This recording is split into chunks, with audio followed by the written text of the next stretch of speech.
जय हिंद दोस्तों, मैं Vikas UGC NET second history paper faculty आप सभी का स्वागत करता हूँ फ्लोपिंग पर। आई होप कि आप सभी अच्छे होंगे और आप सभी की तैयारियां अच्छी चल रही होंगी। तो जुड़ जाइए, आज की जो हमारी सेशन रहेगा वो जल्दी स्टार्ट होने वाला है, तो आप सभी जुड़ जाइए एक बार। अंजलि, गुड इवनिंग बहन।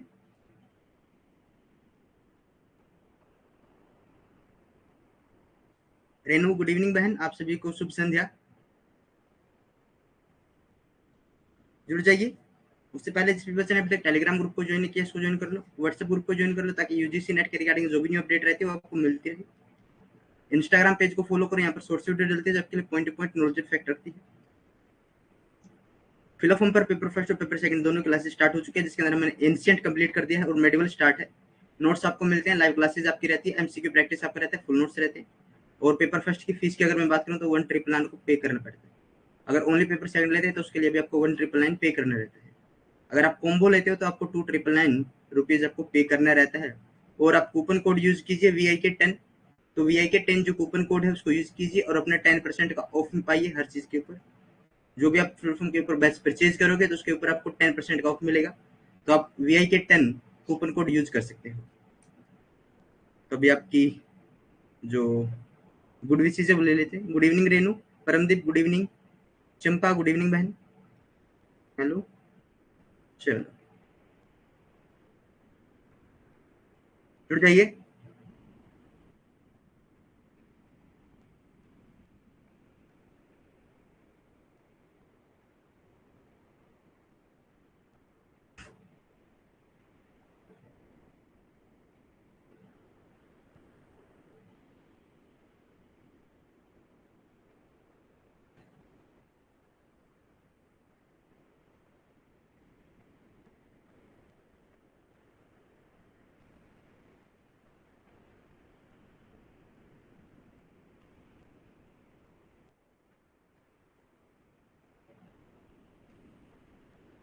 चलिए, राजपूतों तक का जो हमारा सिलसिला था वो कंप्लीट हो चुका था।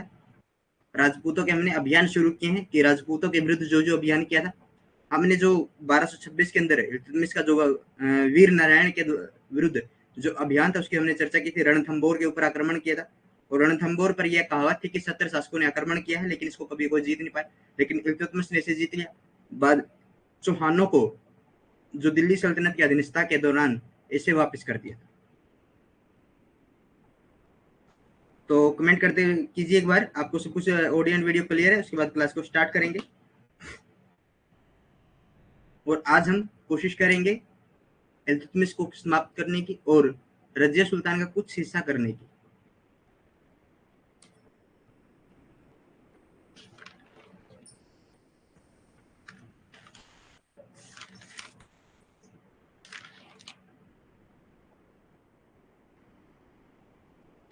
चलो, तो क्लास को स्टार्ट करते हैं। महादेव गुड इवनिंग भाई। तो आप क्लास के ऊपर थोड़ा ज्यादा फोकस करना, कमेंट आज कम ही लूंगा, क्लास को ज्यादा क्लियर करने की कोशिश करेंगे। ठीक है, टाइम को ज्यादा बढ़ाएंगे नहीं क्योंकि क्लासेस ज्यादा लंबी नहीं करनी, हमें कम समय में ज्यादा चीजें पढ़नी है। ठीक है, तो 1227 में मंगेर पर अधिकार कर लिया था इल्तुतमिश ने। मंगेर जो था वो परमारों की राजधानी थी, परमारों की राजधानी थी।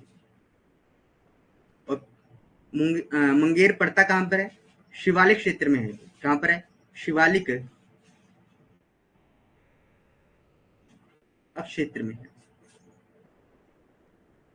ठीक है, 1228-29 में ईस्वी में इल्तुतमिश ने जालोर के जो जालोर का किला था उसका जो जालोर का दुर्ग था उसका घेरा डाला और यहाँ के शासक ने इल्तुतमिश की अधीनता स्वीकार की।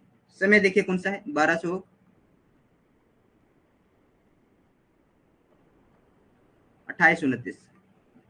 घेरा डाला किसका? जालोर दुर्ग का। जालोर दुर्ग पर शासन कौन कर रहा है इस समय? यहाँ के शासक थे चौहान शासक, चौहान उदय सिंह। क्या करते हैं? अधीनता स्वीकार कर लेते हैं इल्तुतमिश की।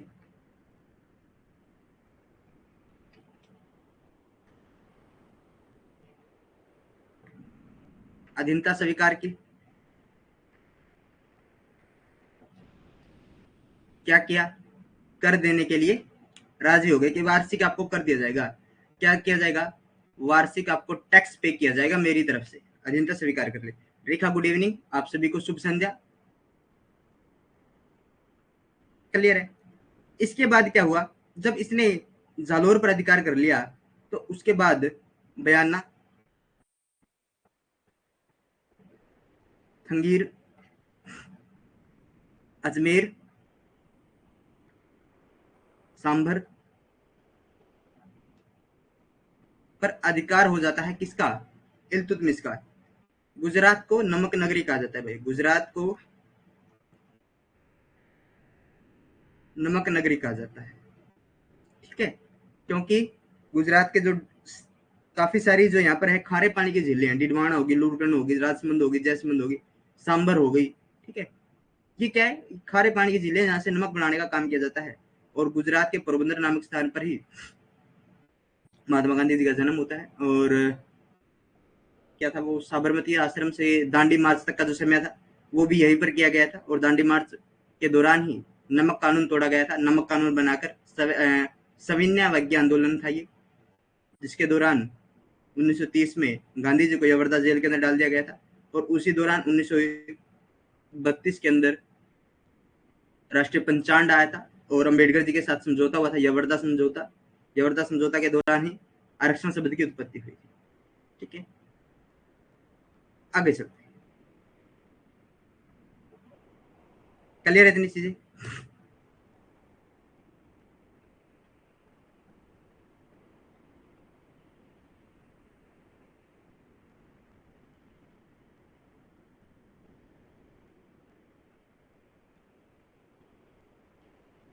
अब आगे देखो,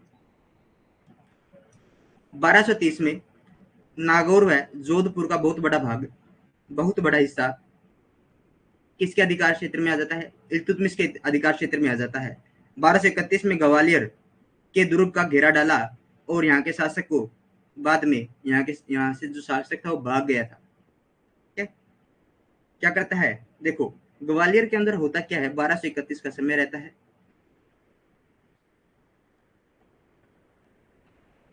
ग्वालियर का किला है, शासक कौन है?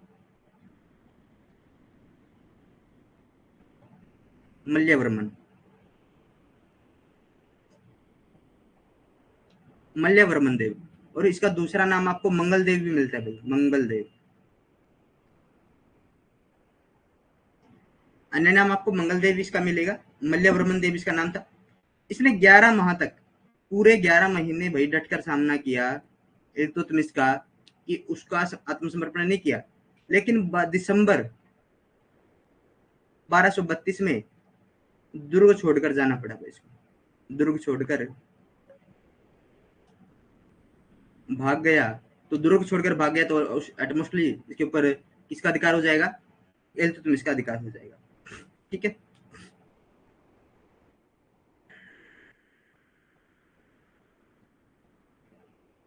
captured Mangal in 1227 AD. Jalore was decided in the 1220 AD. 29 AD at the ruler had accepted the subordinations of Iltutmish. 1230 AD he captured a large part of Nagaur and Jodhpur. Gwalior fort was besieged in 1231 AD and later its ruler fled. यहाँ का जो ruler था वो यहाँ से भाग गया था। आगे चलते हैं, आगे चलते हैं मालवा का।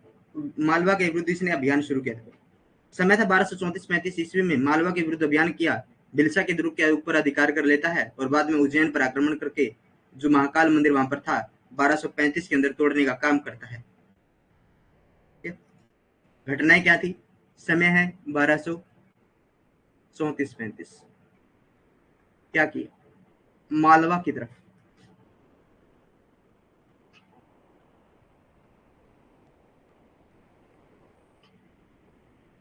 विरुद्ध, ये तरफ लगा लो, अभियान किया। यहाँ पर विरुद्ध लिखो भाई, मालवा के विरुद्ध अभियान किया, तरफ मत लिखो, विरुद्ध अभियान किया।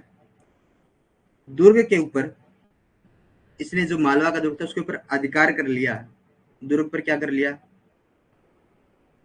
अधिकार कर लिया, और बाद में दुर्ग पर अधिकार करने के बाद उज्जैन, महाकालेश्वर मंदिर है जो ज्योतिर्लिंग है, उनमें से एक ज्योतिर्लिंग ये भी है, उज्जैन पर आक्रमण किया। उज्जैन को इत्र नगरी, सुगंधित नगरी कहा जाता है भाई, ठीक है। उज्जैन को सुगंधित नगरी या फिर इत्र नगरी कहा जाता है। और महाकाल मंदिर को तोड़ दिया। महाकाल मंदिर को तोड़ने के बाद विक्रमजीत की मूर्ति, यहां से विक्रमजीत की मूर्ति प्लस प्रसिद्ध शिवलिंग,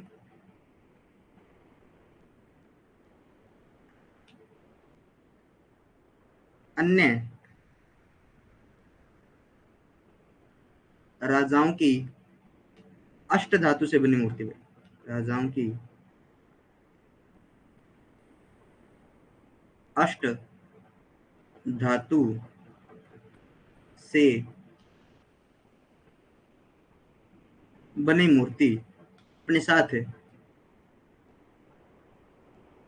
दिल्ली ले गया।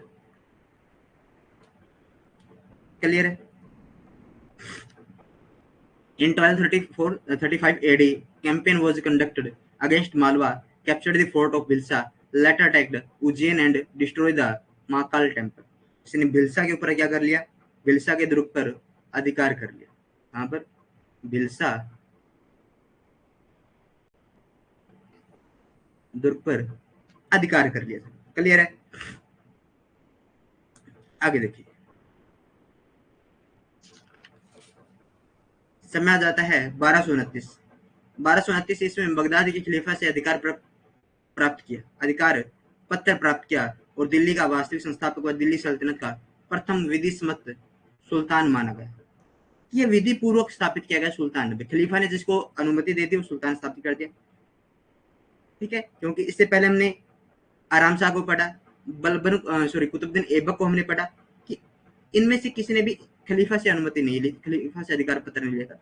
दास्ता से मुक्त का अधिकार पत्र जरूर लिया था। ठीक है, गयासुद्दीन तुगलक के दरबार से हसन निजवी को उसने वहां से भेजा था अपने दास्ता का पत्र लेकर, दास्ता पत्र का मुक्ति का पत्र देकर गयासुद्दीन तुगलक ने वहां से भेज दिया था। समय क्या है? 18 फरवरी। देखो कमेंट कर देना अगर कोई भी चीज समझ में ना आए, कमेंट करना। ठीक है, 1229। समय क्या है? 1229। कौन है? बगदाद के खलीफा, बगदाद के खलीफा से क्या प्राप्त किया? अधिकार पत्र प्राप्त किया। बगदाद का खलीफा कौन है इस समय? अब्बास, अबीसा, एक मिनट, अबीस खलीफा।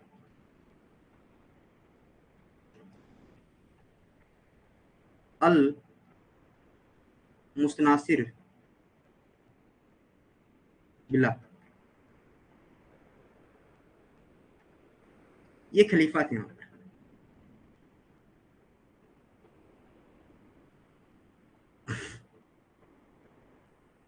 दिल्ली सल्तनत का प्रथम सम्मत क्या था? सम्मत सुल्तान था।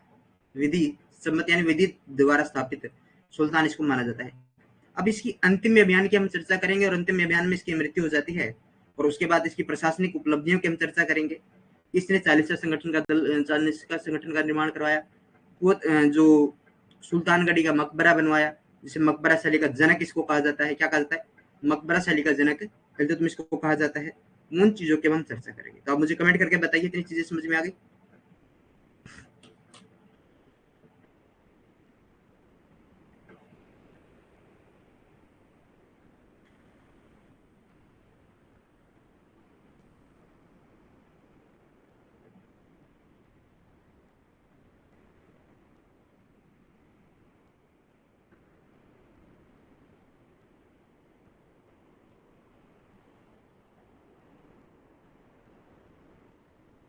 कमेंट नहीं आया अभी तक किसी का? हाँ बिल्कुल, चलो ठीक है। आगे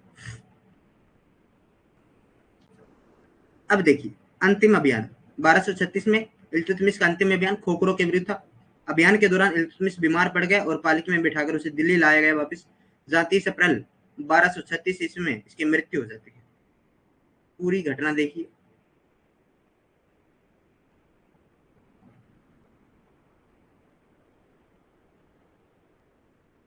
अंतिम अभियान किसके विरुद्ध था? 1236 में।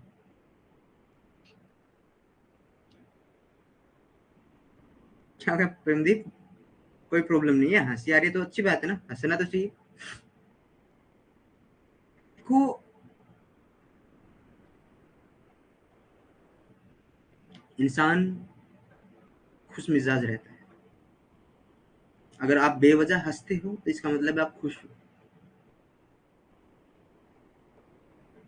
ठीक है। और ज्यादा बेवजह मत हंसा कर रही है, ज्यादा भी मत हंसना।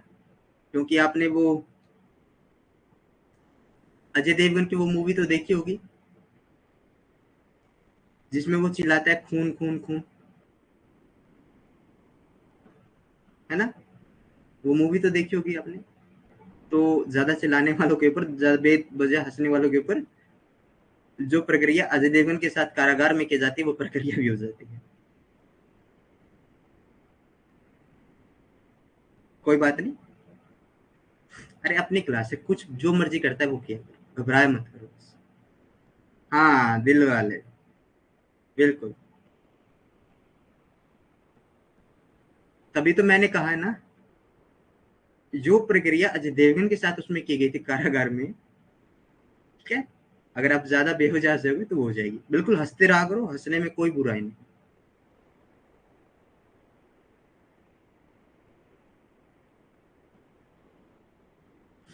चलते हैं आगे। देखिए 1236 ईस्वी में इल्तुतमिश ने अपना अंतिम अभियान,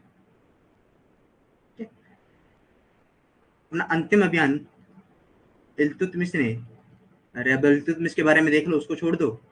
क्या हो गया उसको, क्या हुआ या नहीं हुआ। हमारे इल्तुतमिश बीमार हो जाएंगे और अभी मर जाएंगे वो थोड़ी देर में, देखना भी। किसके विरुद्ध अभियान किया? खोखरों के विरुद्ध।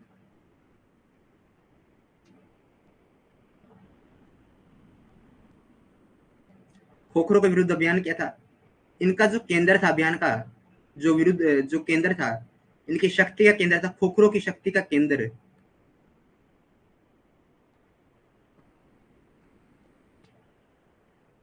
बमियान था। ठीक है, बमियान था। और यहाँ पर शासक था सैफुद्दीन हसन, सैफुद्दीन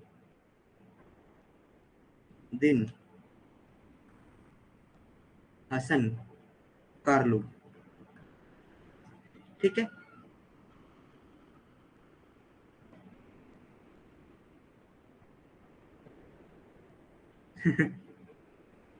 ठीक है, इतिहासकार हो भैया, आने वाले, अभी नहीं हो, आने वाले।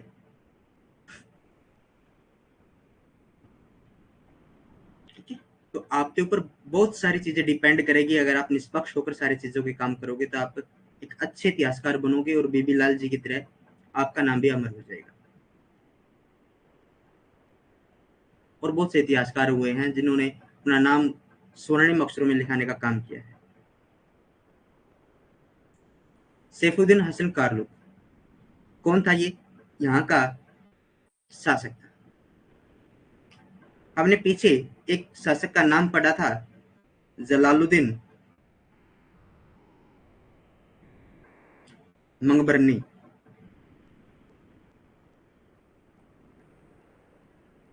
नाम पढ़ा था ना, जलालुद्दीन मकबरनी का ये अधिकारी था भाई। क्या था? अधिकारी था।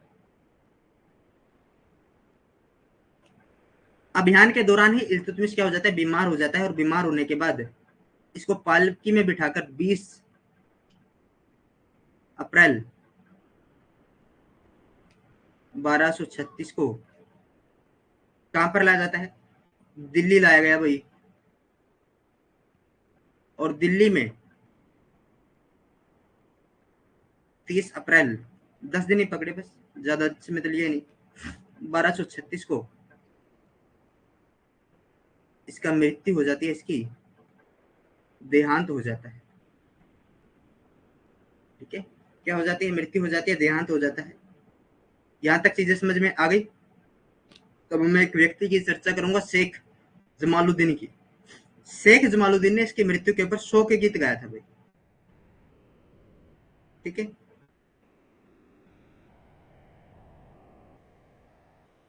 शेख जमालुद्दीन ने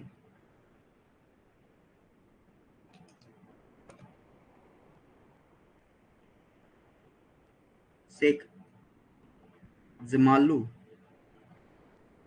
ने इल्तुतमिश की मृत्यु पर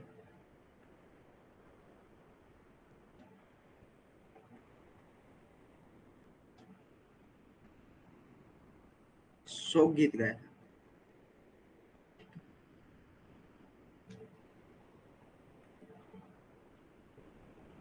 दो से शोक गीत गाए थे भाई। कितने गाए थे? दो शोक गीत गाए थे। मरुशिया, क्या नाम था उन शोक गीतों का? मरुशिया उनका नाम था।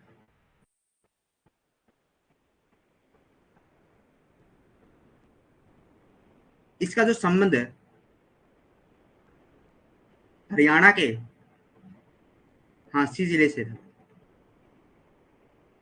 ठीक है, इसके गुरु जो थे शेख फरीदुद्दीन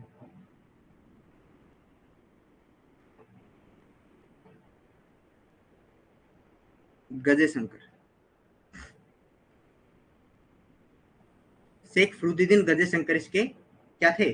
गुरु थे भाई। शेख जमालुद्दीन की बात कर रहा हूँ।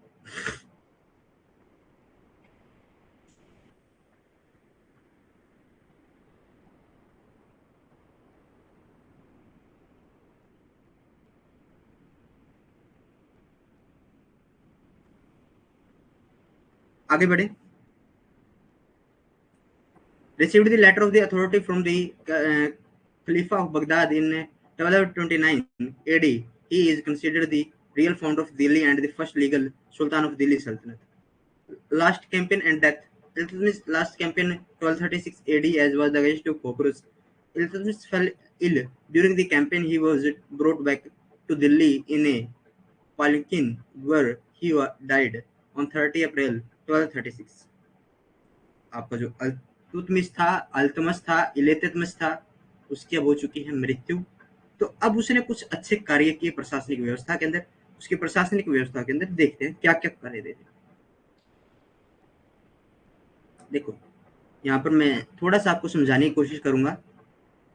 हेडिंग डाल लीजिए इल्तुतमिश के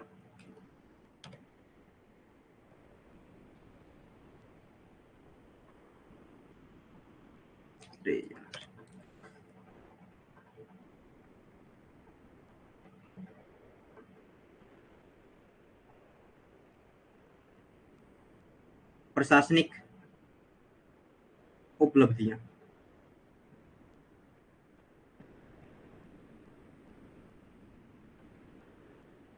वंशानुगत राजतंत्र की स्थापना।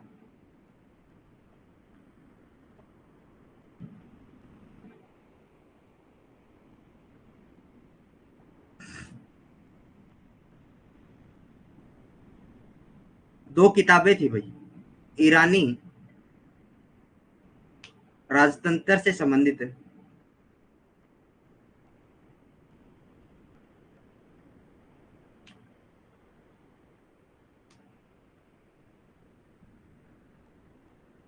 दो पुस्तकें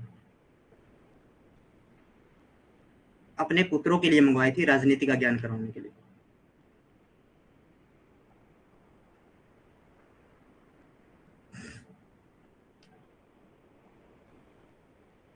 ठीक है, पुत्रों के लिए मंगवाई। वो ईरानी पुस्तकें कौन कौन सी थी? आदा बुश,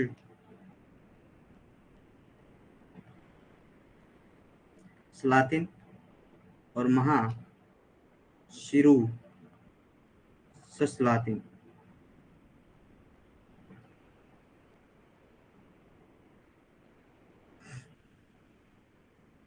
ये दो किताबें मंगवाई थी।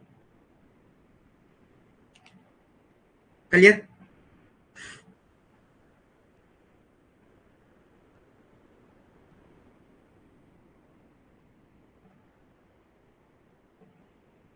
चालीसा दल का गठन किया था। क्या किया था? चालीसा दल का गठन इसने किया था। देखिए, चालीसा संगठन की स्थापना। इस दल को दो भागों में बांटा था। चुनिंदा तुर्क दरदार अधिकारियों को लेकर चालीसा दल संगठन किया। इस दल का प्रथम उल्लेख इसामी की रचना में हमें मिलता है। चालीसा दल को अच्छे से देखने की कोशिश कीजिए। चालीसा दल कितने भागों में? दो भाग। एक तो है ताजिकान ए,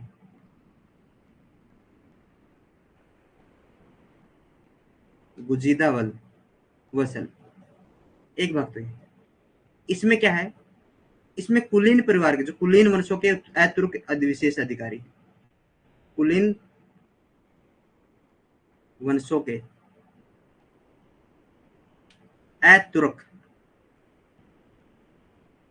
विदेशी अधिकारी, विदेशी इसमें क्लियर है। एक हिस्सा इसका था तुर्कान ए,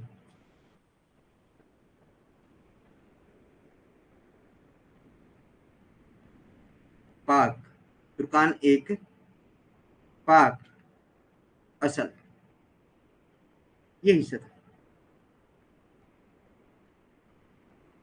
और ये दोनों ही दल, दोनों दल इसके शासन का आधार थे।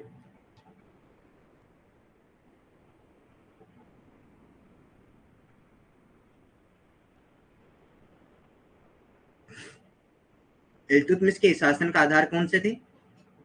तुर्कान ए पाक असल और ताजिकाल ए गुजिद, गुजिदा वसल, दोनों ही इसके शासन के आधार थे। इसके अंदर था कौन? इसके अंदर चुनिंदा योग्य गुलामों को लेकर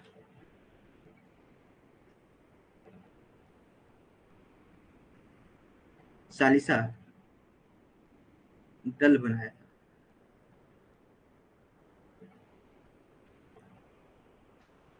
बर्नी से क्या कहता है? बर्नी इन्हें चिल्हगाने कहता है। क्या कहता है? चिल्हगाने।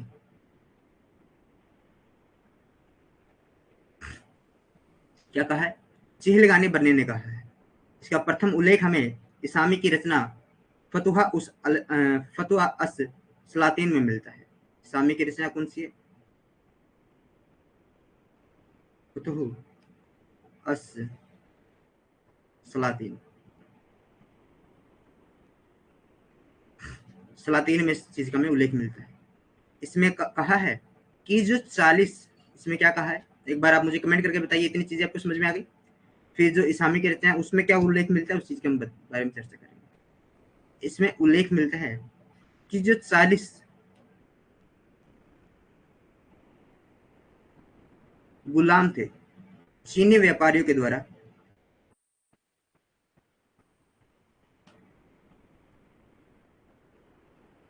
भेंट दिए गए थे। ये जो 40 तुर्क गुलाम थे भाई, तुर्क गुलाम थे, ठीक है, चीनी यात्रियों ने इनको भेंट दिए थे। मिनादु सिराज तबकात नासिरी में 25 तुर्कदासों की जीवनी का उल्लेख मिलता है।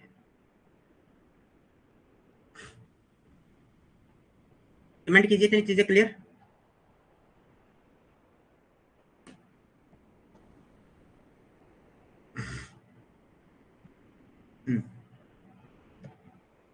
व्यक्ति कौन है? मिनादु सिराज।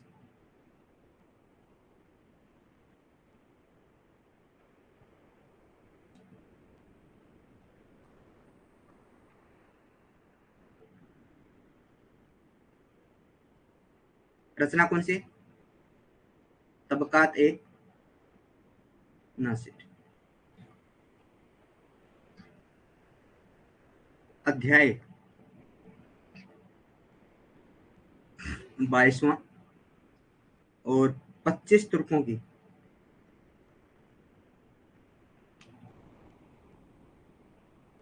दासों की जीवनी मिलती है।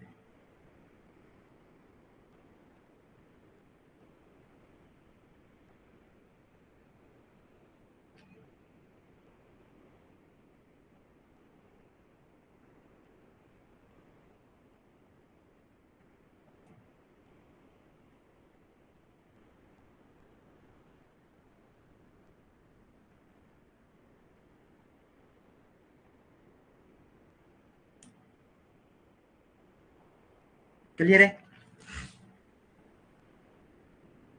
आगे चलते हैं।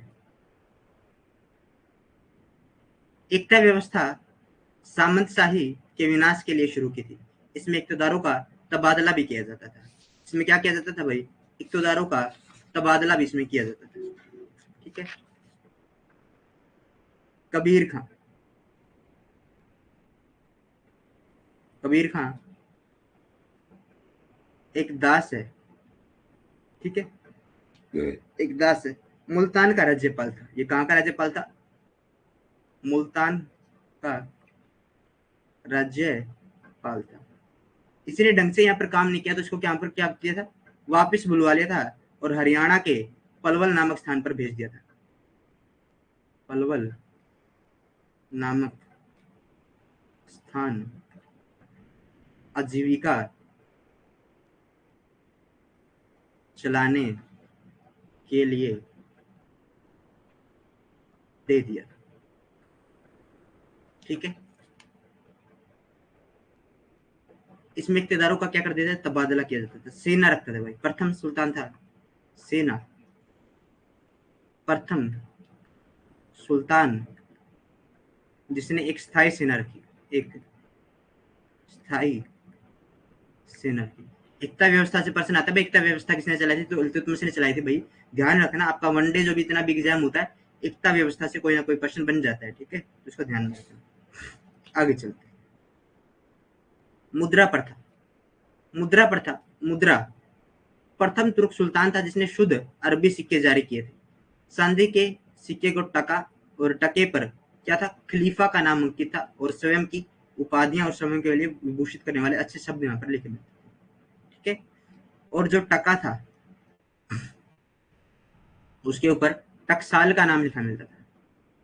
टकसाल का नाम लिखा मिलता था। ठीक है। तांबे का जो सिक्का था उसे जीतल बोला जाता है। क्या बोला जाता है? जीतल उसको बोला जाता है। ये जो टका था ये 175 ग्रेन का था। कितना था? 175 ग्रेन का ये था। गजनवी का जो सिक्का था दिहरम, उसके ऊपर हमें एक दिहरम पर जो सिक्का था टका, उसके ऊपर मोहम्मदपुर, मोहम्मदपुर टकसाल का नाम मिलता है।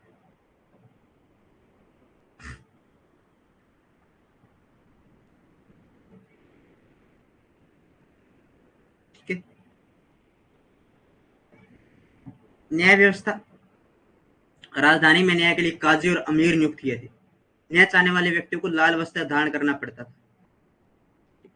प्रमुख न्यायाधीश सम्राट स्वयं होता है, कहीं पर भी हो जाए। अगर कोई चीज ध्यान में ना आए तो अगर आपसे पूछे कि प्रमुख न्यायाधीश कौन है, आंख मूंद कर सम्राट लगा देना, गलत नहीं हुआ। ठीक है।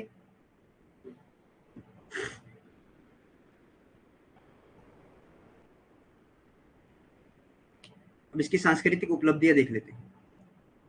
लाहौर से दिल्ली राजधानी परिवर्तन किया था भाई 1211 ईस्वी में। मैंने बताया था कि लाहौर से दिल्ली राजधानी परिवर्तन करेगी। ठीक है। ये जानकारी किसमें मिलती है? फतुहा आस सलातीन में। ये सामी की रचना है, उसमें मिलती है। नागौर में अतकरिन दरवाजा बनवाया था भाई। नागौर राजस्थान में आतरिकन आत्र किन दरवाजा बनाया था। और इसके पुत्र नसीरुद्दीन नसीरुद्दीन सुल्तानगढ़ी का मकबरा बनवाया था उसकी याद में। सुल्तान का मकबरा भी इसको कहा जाता है। दिल्ली के अंदर सुल्तानगढ़ी का मकबरा इसके लिए बनवाया था। ठीक है, हौज शमसी बनवाई थी, शमसी ईदगाह बनवाई थी, और दिल्ली के अंदर मोहम्मद गोरी के नाम पर मदरसा स्थापित किया था। हौज शमसी का निर्माण इसने दिल्ली में करवाया था, जामा मस्जिद में भी। कहाँ पर? जामा मस्जिद में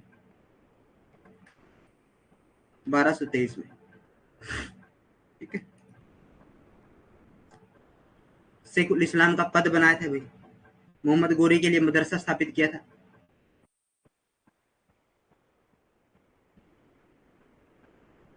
नाम पर क्या स्थापित किया था? मदरसा चलाया था। उस मदरसे का नाम था मदरसा ए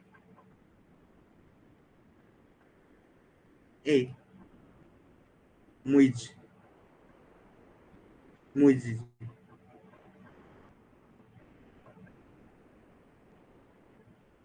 क्लियर? इतनी चीजें समझ में आ गई?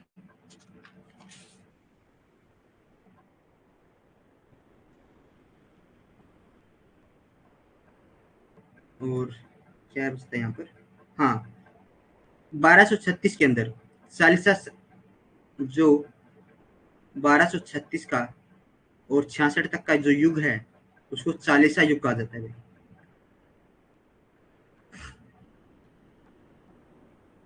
चालीसा युग किसको संकेत दी जाती है? इल्तुतमिश को कला प्रेमी, मकबरा शैली का जनक और सुल्तानगढ़ी का मकबरा कुतुब मीनार से 3 किलोमीटर दूर है भाई। किसका निर्माण करवाया था? सुल्तानगढ़ी के मकबरे का, जो 3 किलोमीटर दूर है मकबरे से।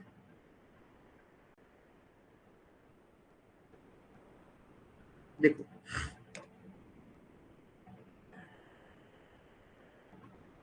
सुल्तानगढ़ी का मकबरा, सुल्तान गढ़ी का मकबरा दिल्ली के अंदर है। अपने पुत्र के लिए बनवाया था, नसूरुद्दीन के लिए। कुतुब मीनार से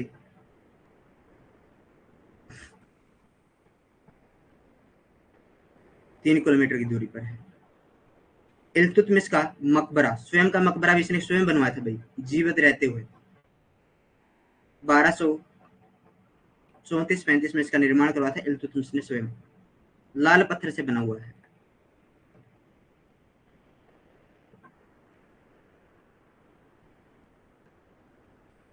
ठीक है, आगे देखिए। आतरकिन का दरवाजा, इसका निर्माण इल्तुतमिश ने किससे करवाया था? जो कारीगरों ने, अरे देखो भाई यहाँ पर टाइपिंग मिस्टेक है थोड़ा सा। Sumitra good evening. अभी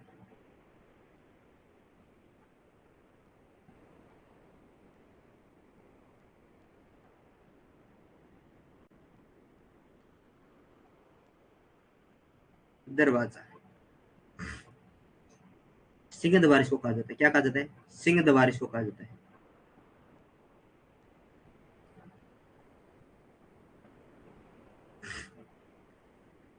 इल्तुतमिश ने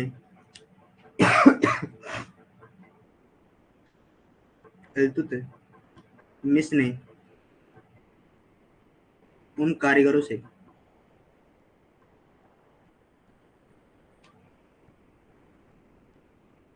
बनवाया जिन्होंने 2.5 दिन के झोपड़े का निर्माण करवाया था।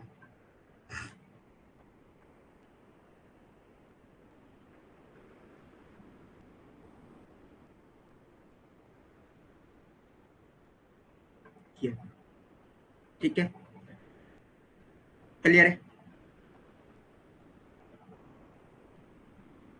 और हांसी और पलवल में भी इसने निर्माण कार्य किए थे।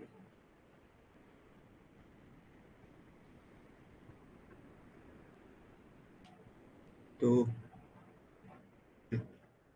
ये इल्तुतमिश हो जाता है समाप्त। अब हम शुरू करेंगे रुकनुद्दीन फिरोज शाह। आप मुझे कमेंट करके बता दीजिए आपको कंटेंट कैसा लगा और क्लास आपको कैसी लग रही है। उसके बाद मैं अगले जो शासक है हमारे उनकी तरफ चलता हूँ।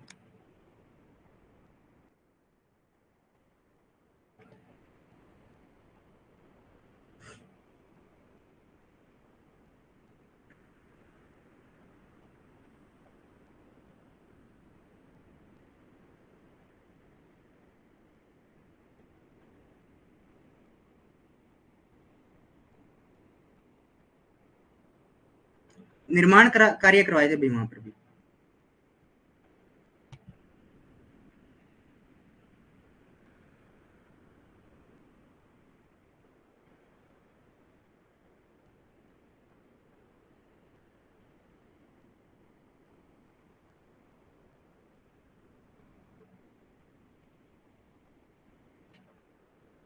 जी बिल्कुल, हाँसी हरियाणा पलवल के अंदर है और हरियाणा में पलवल भी पलवल और हाँसी दोनों हरियाणा में है। हाँसी एक जिला ना होते हुए पुलिस जिला है हरियाणा का। हरियाणा में 24 पुलिस जिले, हरियाणा में कुल 22 जिले हैं। 44,200 वर्ग 212 वर्ग किलोमीटर एरिया है हरियाणा का और लगभग जनसंख्या भी अच्छी है। और लिंगानुपात में सबसे अंतिम स्थान पर रहा था। हाँसी की अगर मैं बात करूँ तो हाँसी हिसार के अंदर है और हिसार में ही राखी गढ़ स्थल है जहां पर हरियाणा के अंदर और एशिया का सबसे ऊंचा स्थल उसको टिब्बा बोला जाता है, हिसार के अंदर ही है। पलवल, जी बिल्कुल, पलवल से एक चीज याद करवा दी आपने। महात्मा गांधी जी की पहली गिरफ्तारी जो हुई थी वो पलवल में हुई थी भाई। कहां पर हुई थी? पलवल में हुई थी। रोड एक्ट का विरोध करने के लिए पंजाब जा रहे थे तो पंजाब जाने नहीं दिया, हरियाणा में रोक लिया। हरियाणा में कहां पर रोक लिया? पलवल में रोक लिया और पलवल में ही महात्मा गांधी जी की पहली क्या हुई थी? गिरफ्तारी हुई थी भारत की। जी बिल्कुल, लिंगानुपात भी 22 जिले, मुख्यमंत्री श्री मनोहर लाल, डिप्टी सीएम श्री दुष्यंत सिंह और राज्यपाल श्री बंडारू दत्तात्रेय, हैदराबाद दक्कन की तरफ से है। ठीक है, और राज्यपाल हो गए। और भी चीजें अलग अलग चीजें हैं, वैसे तो हम हरियाणा जी के करते रहते पढ़ते रहते हैं उस चीजों को चलते हैं। अगला शासक रुकनुद्दीन, मंडल 6 और जिले 22। ये पर्सन में आई आएगा पेपर के अंदर। क्या पलवल आया था? बिल्कुल। हरियाणा के अगर आप पेपर दोगे ना तो ये 2% तो आई आएंगे, चाहे किसी भी सेट में आए। अभी 21 अक्टूबर और 22 अक्टूबर को हरियाणा का सबसे बड़ा पेपर है। हाँ, पिछली बार नेट के एग्जाम में पलवल आया था भाई, बिल्कुल। पलवल से भी क्वेश्चन बनता है, हाँसी से बन जाता है। और पिछली बार उसका गुलामगिरी, अरे क्या था, गोपालगिरी का दुर्ग था। गोपालगिरी, गुलामगिरी नहीं, गोपालगिरी। गोपालगिरी और बलबन का प्रथम आक्रमण, इनसे क्वेश्चन बना है। रुकनुद्दीन फिरोज शाह शासक बना अप्रैल मई के अंदर 1236 में। कब तक रहा? एग्जैक्ट डेट 19 नवंबर 1236 तक रहा। रुकनुद्दीन फिरोज शाह को इल्तुतमिश अपने अंतिम अभियान में अपने साथ लाहौर लाया था। संभवतः इसी समय इल्तुतमिश और रुकनुद्दीन नामक वाले 2 सिक्के इसने चलाए थे। इसने इल्तुतमिश ने। मलिकों ने इसे निर्विवाद अपना उत्तराधिकारी चुन लिया था। शासक बनने से पहले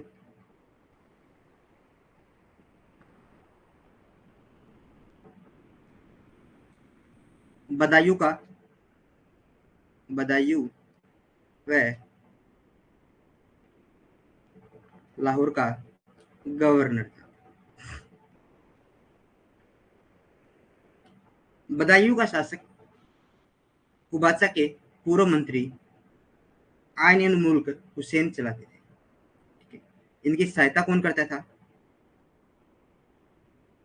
बदायूं का शासन चलाने में कुबाचा का कुबाचा के पूर्व मंत्री रहे व्यक्ति थे, आइन मुल्क हुसैन अंसारी असअरी। ठीक है, असअरी इनकी सहायता करते थे।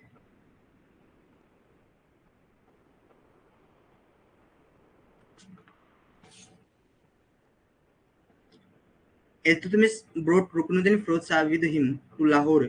His last campaign, probably coins being the name of Iltutmish and Ruknuddin were mentioned at this name. मलिकों यानी मलिकों ने, अमीरों ने इसको निर्विरोध कोई भी किसी ने इसका विरोध नहीं किया, कोई इसके अगेंस्ट नहीं था, इसको सक्सेसर, इसका उत्तराधिकारी चूज कर लिया था। विलास प्रेमी जीव था। क्या था? विलास प्रेमी जीव था, भोग विलास वाली प्रवृत्ति थी इसकी। राज्य में विद्रोह हुआ, और उस राज्य में विद्रोह हुआ तो उसके अंदर अराजकता फैली, और अराजकता का लाभ उठा लिया किसने? रजिया सुल्तान ने। देखिए क्या हुआ, अराजकता फैली, अराजकता फैली, लाभ उठाया रजिया सुल्तान ने। अभी तक सुल्तान नहीं है, अभी तक केवल रजिया है, तो रजिया ने इसका लाभ उठाया। जामा मस्जिद में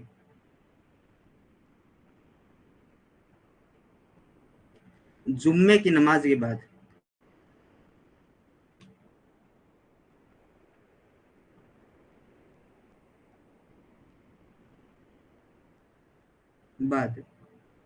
लाल वस्त्र पहनकर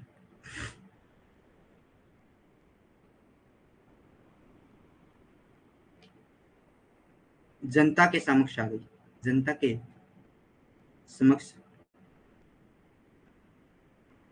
आई। जनता ने फिरोज, रुकनुद्दीन फिरोज, कौन है? रुकनुद्दीन फिरोज को बंदी बना लिया और उसका वध कर दिया।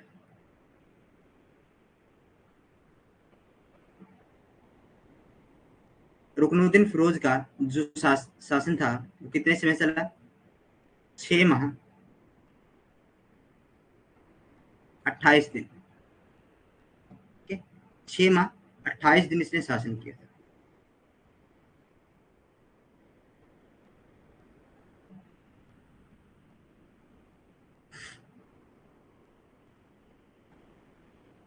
क्लियर?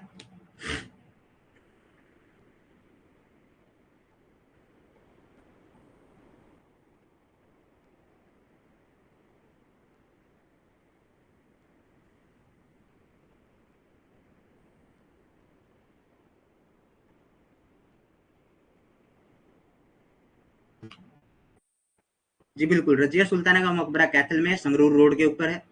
मानस गांव जब आप जाओगे, मानस एक गांव है, तो मानस गांव जाते समय वो मकबरा आता है संगरूर रोड पर।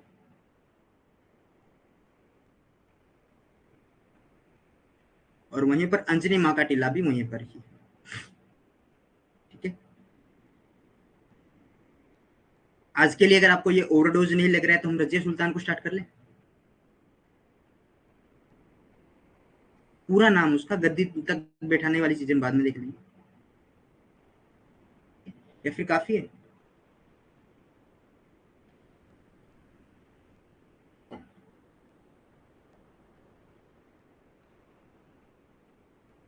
चलो देखो, सुल्तान रजिया कौन है?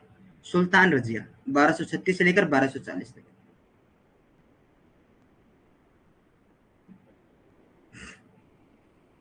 शासन क्या था? सुल्तान रजिया दिल्ली सल्तनत की प्रथम व अंतिम महिला सुल्तान थी।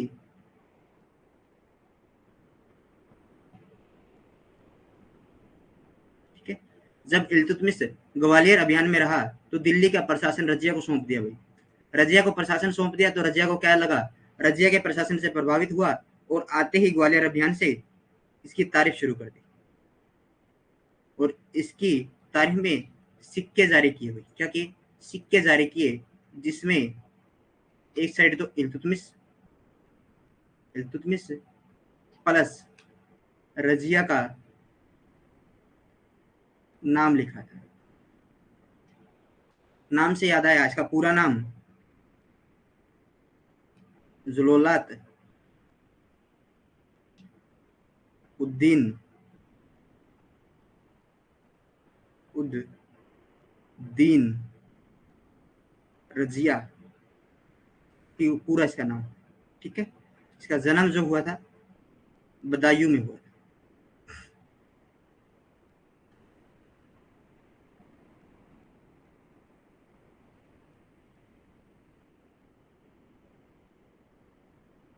जी परमदीप, आप तैयारी कर लीजिए, बेहतरीन नोट्स होंगे, एस्टेट के अंदर भी आपका ही काम आएगा।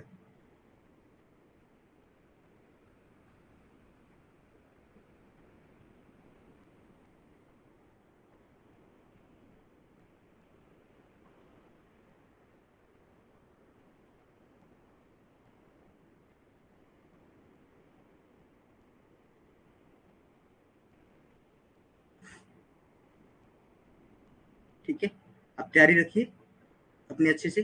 अभी दिसंबर में है ना, अक्टूबर दिसंबर में है ना नेट, ओ सॉरी, आपका जो एस्टेट है शायद अक्टूबर दिसंबर में होगा एस्टेट।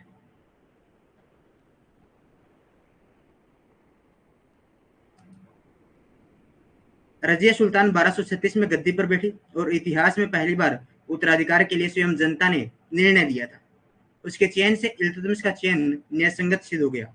इसने खुतबा पढ़वाया और सिक्के जारी किए थे। के निजामी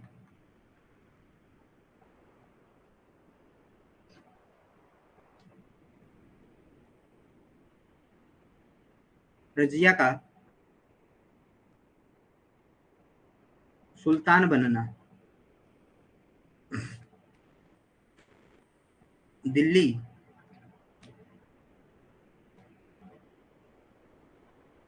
की जनता से किया गया एक समझौता था।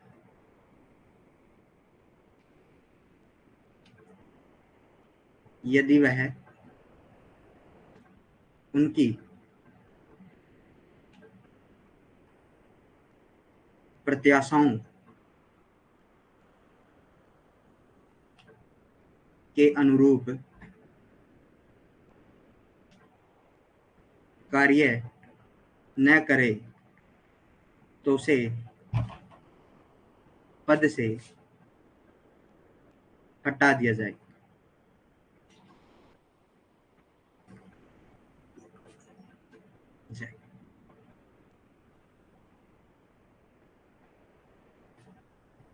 ठीक है, इसने क्या किया, इसने सिक्के जारी किए।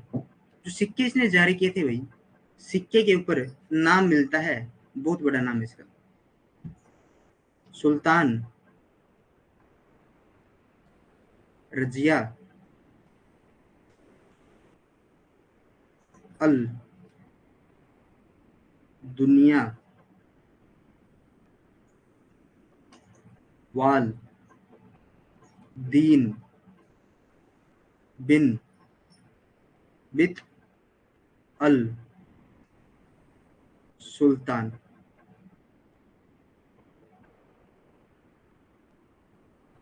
इतना बड़ा ये नाम इसका देखने को मिलता है इसके सिक्कों पर।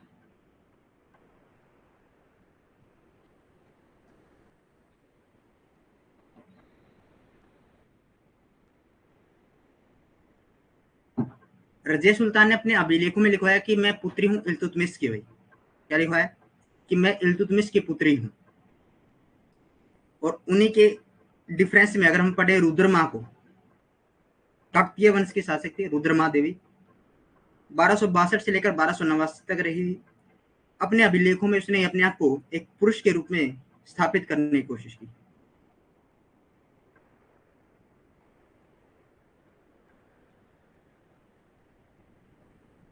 इल्तुतमिश सॉरी रजिया सुल्तान ने अपने सिक्कों में क्या लिखवाया कि वो इल्तुतमिश सुल्तान इल्तुतमिश की पुत्री है भाई, सुल्तान इल्तुतमिश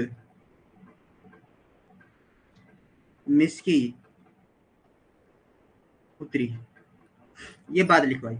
और रुद्रमा देवी की मैंने जिक्र किया था रुद्रमा देवी का, उसके बारे में चर्चा करते हैं। इसको इरेज कर रहा हूं मैं।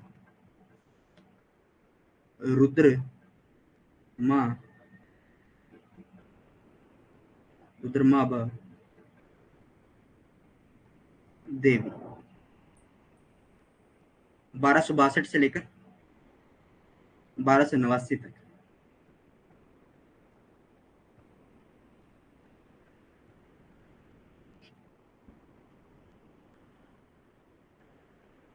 ठीक है, 1289 तक इसने अपने अभिलेखों में रजिया से अलग किया, अपने अभिलेखों में अपना नाम पुरुष के समान, पुरुषों के जैसा लिखवाकर भ्रम पैदा किया।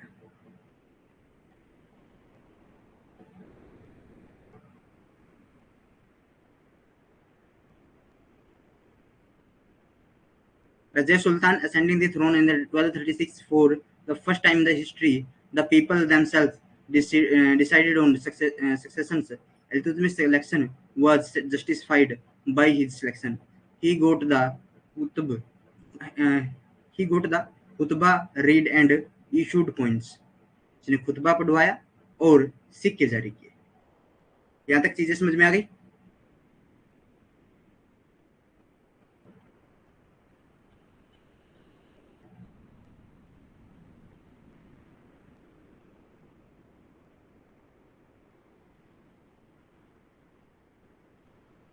जी, तो आगे का सिलसिला हम नेक्स्ट क्लास के अंदर करेंगे, और नेक्स्ट क्लास के अंदर रजिया सुल्तान को कंप्लीट करके हम सीधा जो आगे के जो हमारे शासक आएंगे मुइजुद्दीन बहराम शाह, उसको पढ़कर, और 2 क्लासेस के अंदर आगे 2 दिन और क्लासेस चलेगी हमारी मामलुक वंश के ऊपर। 2 दिन क्लासें और रहेंगी मामलुक वंश के ऊपर, और मामलुक वंश हमारा कंप्लीट हो जाएगा। देखो रुद्रमा देवी जो थी काकतीय वंश की थी, रजिया से अलग इसने सिक्के जारी किए। इसने क्या किया, अपना नाम एक पुरुष के तरह प्रभावित किया। भाई ऐसा नाम लिखा है जैसे मर्दों वाला नाम है, और उससे क्या रहता है, भ्रमित रहते हैं आसपास की, क्योंकि ये महिला थी और शासन कर रही थी। अगर जो आसपास के राजा हैं, अगर वहां पर महिला शासन कर रही है तो वो क्या करेंगे, इसको दबाकर इस पर अधिकार करने की कोशिश करेंगे। लेकिन इसने अपनी पहचान को छुपाए रखा था। ठीक है,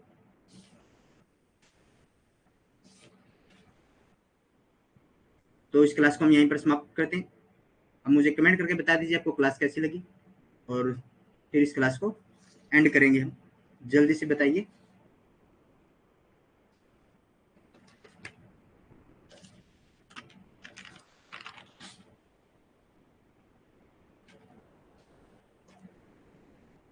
जी बिल्कुल, दक्षिण भारत की जो मूवी है साउथ इंडियन की, इसके अंदर एक वो आलू अर्जुन उसके अंदर हीरो हैं। ठीक है, वो मूवी है इसकी।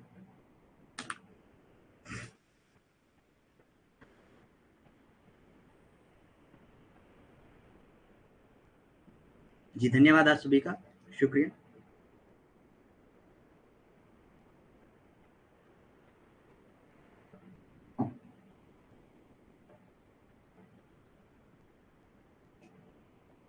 तो इसी के साथ इस क्लास को हम यहीं पर समाप्त करते हैं। फिर मिलेंगे एक नए अध्याय के साथ, कुछ नए तथ्यों के साथ। तब तक के लिए जय हिंद, जय भारत।